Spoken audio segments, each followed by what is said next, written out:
بسم اللہ الرحمن الرحیم۔ السلام علیکم۔ روزانہ سچے اسلامی، اصلاحی اور تاریخی واقعات جاننے کے لیے ہمارے چینل کو سبسکرائب کریں۔ ایک مرتبہ والی حجاز کو راستے میں ایک بچہ ملا۔ اس کا نام اشعب تھا۔ والی نے بچے سے پوچھا، بچے کیا تجھے قرات آتی ہے؟ بچے نے جواب دیا، ہاں۔ والی حجاز نے کہا، کچھ پڑھو۔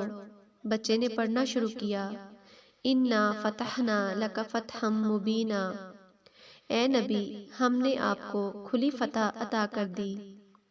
امیر کو بچے کی اس موقع پر یہ تلاوت بہت اچھی لگی، چنانچہ اس نے بچے کو 1 دینار دیا۔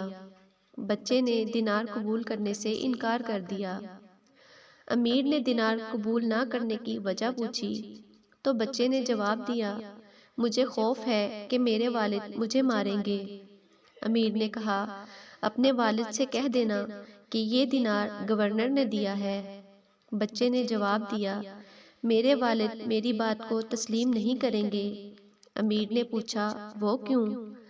بچہ کچھ دیر خاموش رہا، پھر بولا، کیونکہ 1 دینار بادشاہوں کا عطیہ نہیں ہو سکتا۔ امیر یہ سن کر ہنس پڑا اور اسے 100 دینار عطیہ میں دینے کا حکم دیا۔